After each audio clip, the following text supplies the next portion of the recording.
بسم الله الرحمن الرحيم ياسين والقرآن الحكيم إنك لمن المرسلين على صراط مستقيم تنزيل العزيز الرحيم لتنذر قوما ما أنذر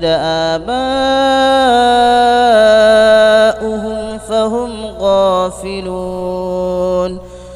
لقد حق القول على أكثرهم فهم لا يؤمنون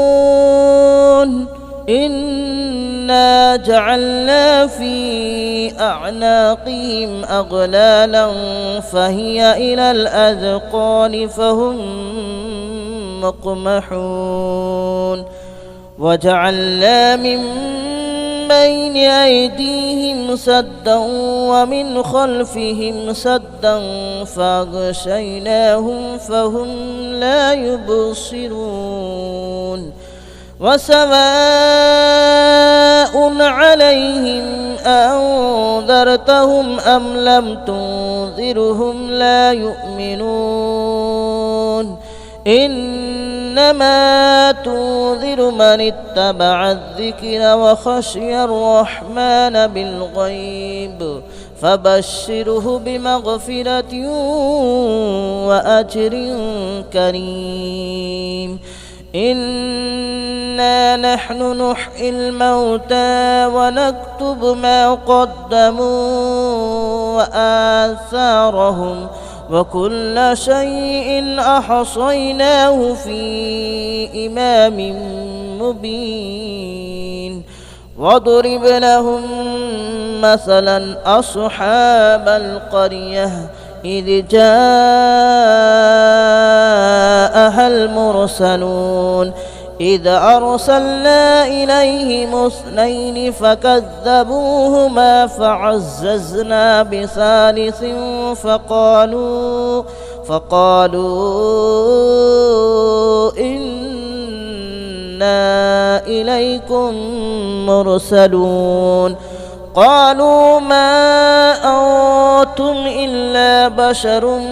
مثلنا وما أنزل الرحمن من شيء إن أنتم إلا تكذبون قالوا ربنا يعلم إنا إليكم لمرسلون وما علينا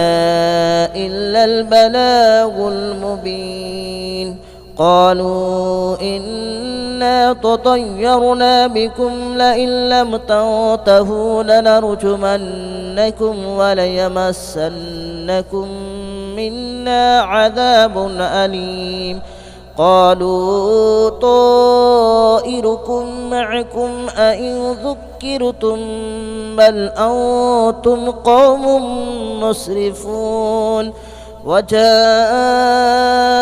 من أقصى المدينة رجل يسعى قال يا قوم اتبعوا المرسلين اتبعوا من لا يسألكم أجرا وهم مهتدون وما لي لا أعبد الذي فطرني وإليه ترجعون أأتخذ من دونه آلهة إن يردني الرحمن بضر لا تغن عني شفاءتهم شيئا ولا ينقذون إني إذا لفي ضلال مبين إني آمنت بربكم فاسمعون قيل ادخل الجنة قال يا ليت قومي يعلمون بما غفر لي ربي وجعلني من المكرمين وما أنزلنا على قومه من بعده من جود من السماء وما كنا منزلين إن كانت إلا صيحة واحدة فإذا هم خامدون يا حسرة على العباد ما يأتيهم من رسول إلا كانوا به يستهزئون ألم يروا كم أهلكنا قبلهم من القرون أنهم إليهم لا يرجعون وإن كل لما جميع لدينا محضرون وآية لهم الأرض الميتة أحييناها وأخرجنا منها حبا فمنه يأكلون وجعلنا فيها جنات من نخيل وأعناب وفجرنا فيها من العيون ليأكلوا من ثمره وما عملته أيديهم أفلا يشكرون سبحان الذي خلق الأزواج كلها مما تنبت الأرض ومن أنفسهم ومما لا يعلمون وآية لهم الليل نسلخ منه النهار فإذا هم مظلمون والشمس تجري لمستقر لها ذلك تقدير العزيز العليم والقمر قدرناه منازل حتى عاد كالعرجون القديم لا الشمس ينبغي لها أن تدرك القمر ولا الليل سابق النهار وكل في فلك يسبحون وآية لهم ألا حملنا ذريتهم في الفلك المشحون وخلقنا لهم من مثله ما يركبون وإن نشأ نغرقهم فلا صريخ لهم ولا هم ينقذون إلا رحمة منا ومتاعا إلى حين وإذا قيل لهم اتقوا ما بين أيديكم وما خلفكم لعلكم ترحمون وما تأتيهم من آية من آيات ربهم إلا كانوا عنها معرضين وإذا قيل لهم أنفقوا مما رزقكم الله قال الذين كفروا للذين آمنوا أنطعم من لو يشاء الله أطعمه إن أنتم إلا في ضلال مبين ويقولون متى هذا الوعد إن كنتم صادقين ما ينظرون إلا صيحة واحدة تأخذهم وهم يخصمون فلا يستطيعون توصية ولا إلى أهلهم يرجعون ونفخ في الصور فإذا هم من الأجداث إلى ربهم ينسلون قالوا يا ويلنا من بعثنا من مرقدنا هذا ما وعد الرحمن وصدق المرسلون إن كانت إلا صيحة واحدة فإذا هم جميع لدينا محضرون فاليوم لا تظلم نفس شيئا ولا تجزون إلا ما كنتم تعملون إن أصحاب الجنة اليوم في شغل فاكهون هم وأزواجهم في ظلال على الأرائك متكئون لهم فيها فاكهة ولهم ما يدعون سلام قولا من رب رحيم وامتازوا اليوم أيها المجرمون ألم أعهد إليكم يا بني آدم ألا تعبدوا الشيطان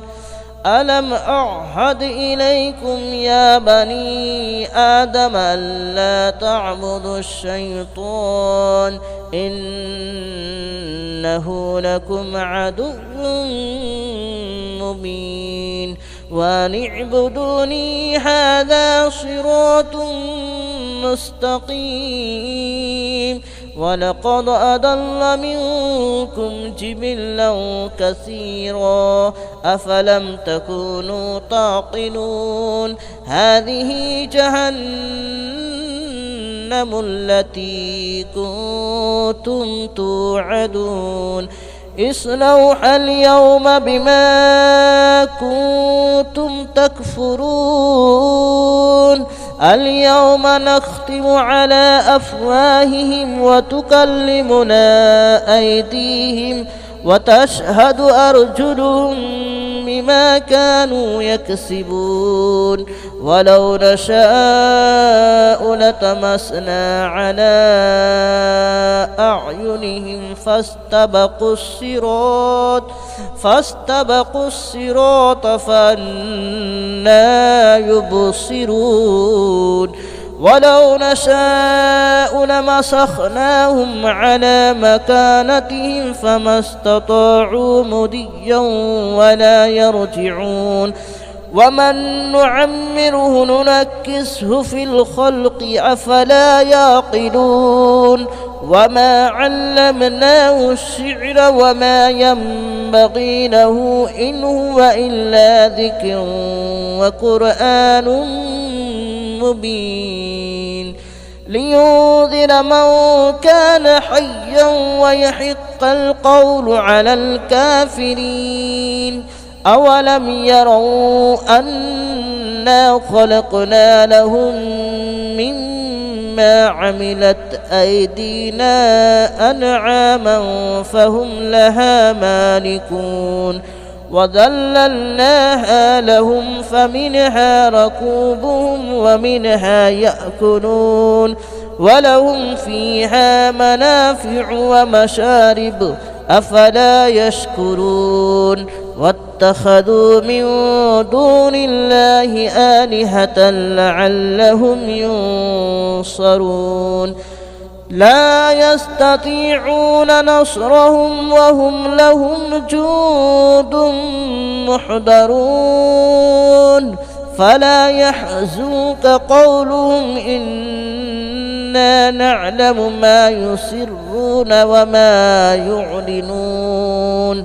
أولم ير الإنسان أنا خلقناه من نطفة فإذا هو خصيم مبين وضرب لنا مثلا ونسي خلقه قال من يحيي العظام وهي رميم قل يحييها الذي أنشأها أول مرة وهو بكل خلق عليم الذي جعل لكم من الشجر الأخضر نارا فإذا أنتم منه توقدون أوليس الذي خلق السماوات والأرض بقادر على أن يخلق مثلهم بلى وهو الخلاق العليم إنما أمره إذا أراد شيئا أن يقول له كن فيكون فسبحان الذي بيده ملكوت كل شيء وإليه ترجعون. بسم الله الرحمن الرحيم. الرحمن علم القرآن خلق الإنسان علمه البيان. الشمس والقمر بحسبان والنجم والشجر يسجدان. والسماء رفعها ووضع الميزان ألا تطغوا في الميزان وأقيموا الوزن بالقسط ولا تخسروا الميزان. والأرض وضعها للأنام فيها فاكهة والنخل ذات الأكمام والحب ذو العصف والريحان. فبأي آلاء ربكما تكذبان. خلق الإنسان من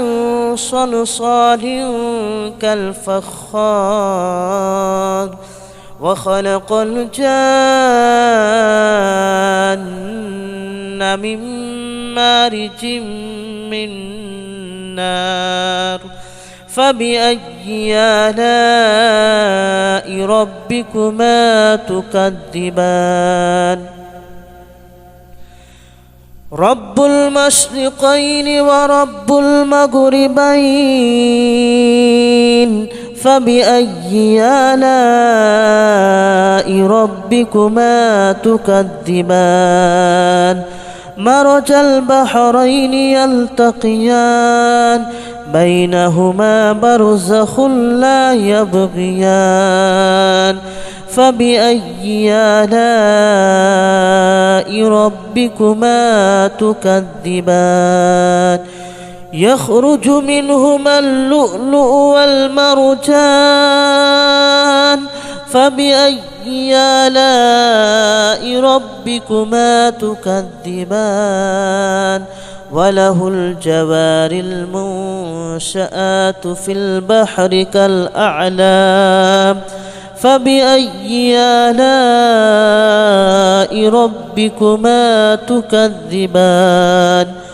كل من عليها فان ويبقى وجه ربك ذو الجلال والإكرام. فبأي آلاء ربكما تكذبان. يسأله من في السماوات والأرض كل يوم هو في شأن. فبأي آلاء ربكما تكذبان. سنفرغ لكم أيها الثقلان. فبأي آلاء ربكما تكذبان. يا معشر الجن والإنس إن استطعتم أن تنفذوا من أقطار السماوات والأرض فانفذوا لا تنفذون إلا بسلطان. فبأي آلاء ربكما تكذبان. يرسل عليكما شواظ من نار ونحاس فلا تنتصران. فبأي آلاء ربكما تكذبان. فإذا انشقت السماء فكانت وردة كالدهان فبأي آلاء ربكما تكذبان فيومئذ لا يسأل عن ذنبه إنس ولا جان فبأي آلاء ربكما تكذبان يعرف المجرمون بسيماهم فيؤخذ بالنواصي والأقدام فبأي آلاء ربكما تكذبان هذه جهنم التي يكذب بها المجرمون يطوفون بينها وبين حميم آن فبأي آلاء ربكما تكذبان ولمن خاف مقام ربه جنتان فبأي آلاء ربكما تكذبان ذواتا أفنان فبأي آلاء ربكما تكذبان فيهما عينان تجريان فبأي آلاء ربكما تكذبان فيهما من كل فاكهة زوجان فبأي آلاء ربكما تكذبان متكئين على فرش بطائنها من استبرق وجنى الجنتين دان فبأي آلاء ربكما تكذبان فيهن قاصرات الطرف لم يطمثهن إنس قبلهم ولا جان فبأي آلاء ربكما تكذبان كأنهن الياقوت والمرجان فبأي آلاء ربكما تكذبان هل جزاء الإحسان إلا الإحسان فبأي آلاء ربكما تكذبان ومن دونهما جنتان فبأي آلاء ربكما تكذبان مدهامتان فبأي آلاء ربكما تكذبان فيهما عينان نضاختان فبأي آلاء ربكما تكذبان فيهما فاكهة ونخل ورمان فبأي آلاء ربكما تكذبان فيهن خيرات حسان فبأي آلاء ربكما تكذبان حور مقصورات في الخيام فبأي آلاء ربكما تكذبان لم يطمثهن إنس قبلهم ولا جان فبأي آلاء ربكما تكذبان متكئين على رفرف خضر وأبقري حسان فبأي آلاء ربكما تكذبان تبارك اسم ربك ذي الجلال والإكرام بسم الله الرحمن الرحيم إذا وقعت الواقعة ليس لوقعتها كاذبة خافضة رافعة إذا رجت الأرض رجا وبست الجبال بسا فكانت هباء منبثا وكنتم أزواجا ثلاثة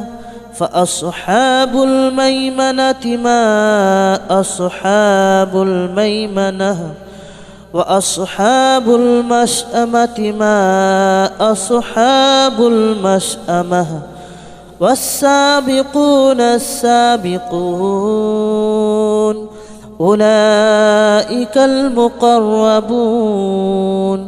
في جنات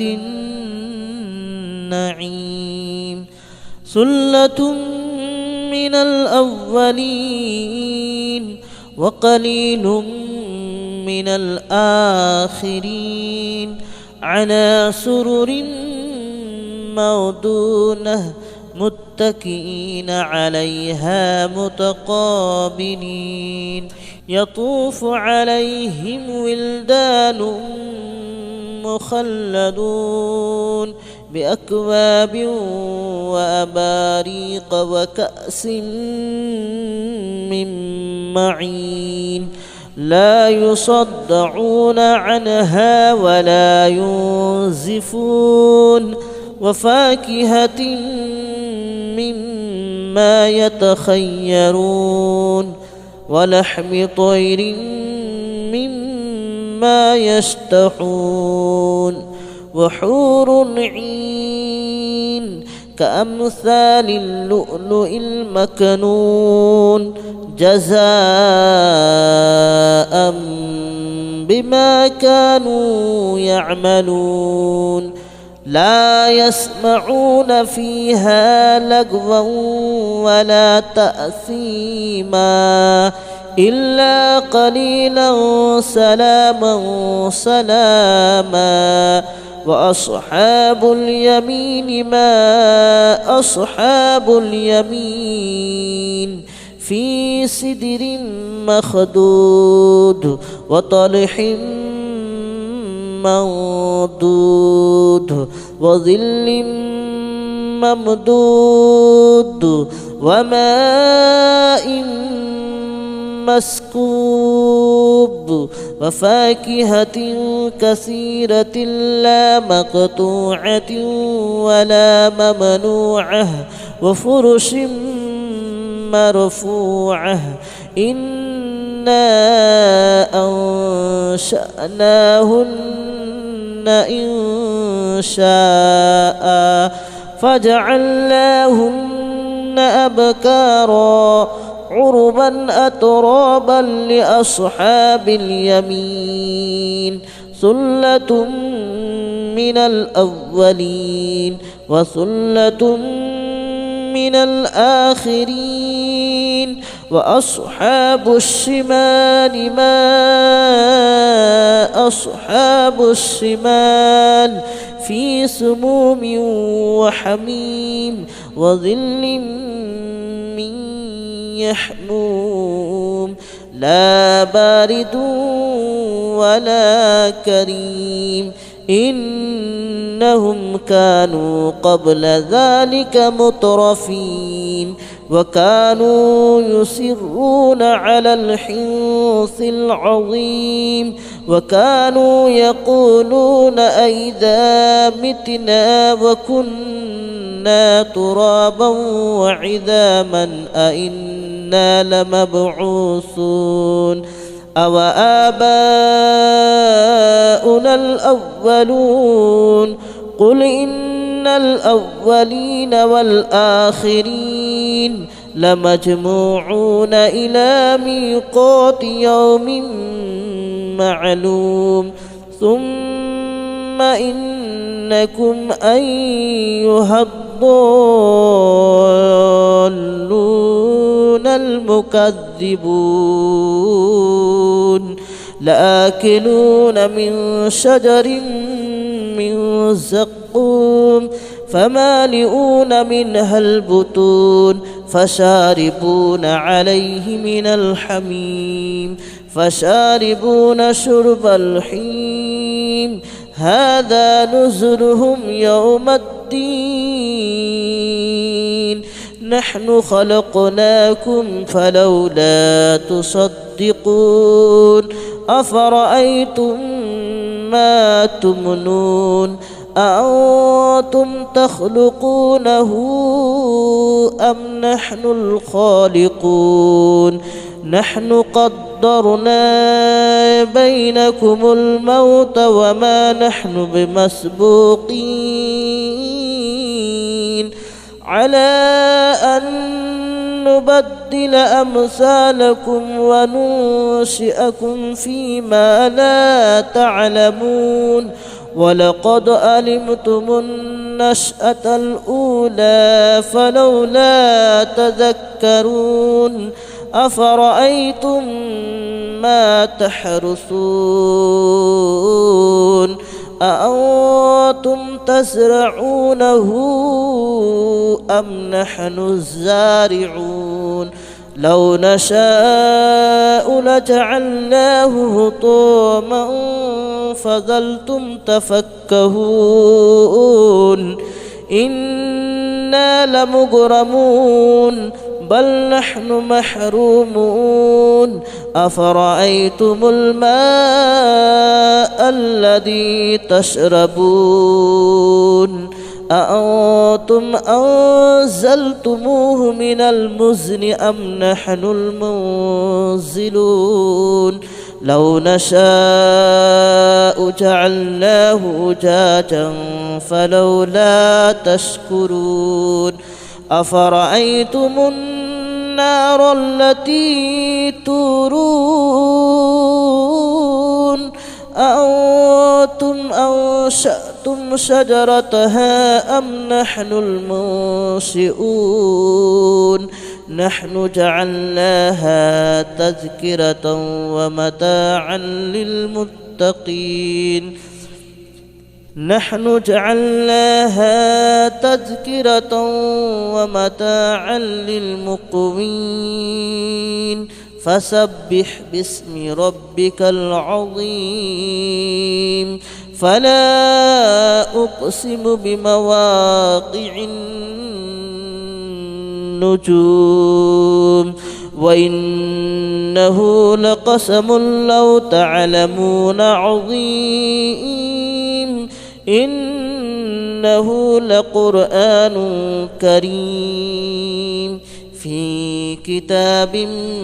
مكنون لا يمسه إلا المطهرون تنزيل من رب العالمين أفبهذا الحديث أنتم مدهنون وتجعلون رزقكم أنكم تكذبون فلولا إذا بلغت الحلقوم وأنتم حينئذ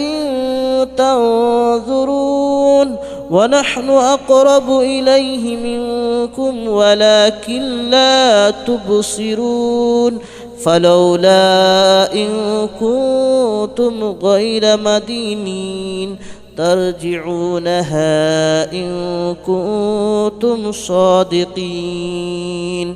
فأما إن كان من المقربين فروح وريحان وجنة جنة نعيم وأما إن كان من أصحاب اليمين فسلام لك من أصحاب اليمين وأما إن كان من المكذبين الضالين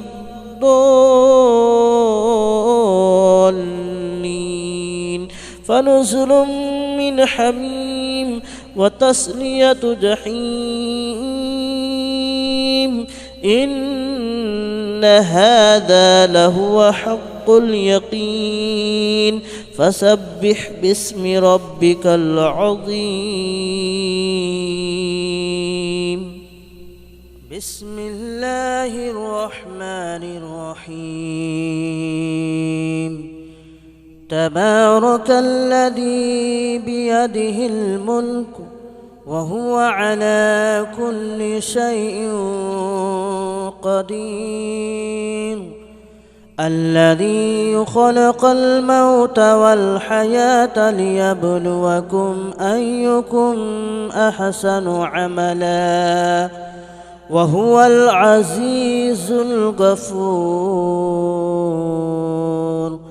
الذي خلق 7 سماوات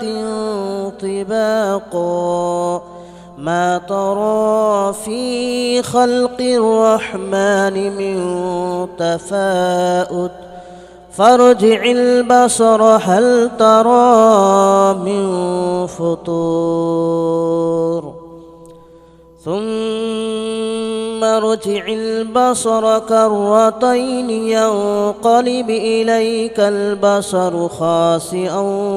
وهو حسير ولقد زينا السماء الدنيا بمصابيح وجعلناها رجوما للشياطين وأعتدنا لهم عذاب السعير وللذين كفروا بربهم عذاب جهنم وبئس المصير إذا ألقوا فيها سمعوا لها شهيقا وهي تفور تكاد تميز من الغيظ كلما ألقي فيها فوج سألهم خزنتها ألم يأتكم نذير قالوا بلى قد جاءنا نذير فكذبنا وقلنا ما نزل الله من شيء إن أنتم إلا في ضلال كبير وقالوا لو كنا نسمع أو نعقل ما كنا في أصحاب السعير فاعترفوا بذنبهم فسحقا لأصحاب السعير إن الذين يخشون ربهم بالغيب لهم مغفرة وأجر كبير وأسروا قولكم أو اجهروا به إنه عليم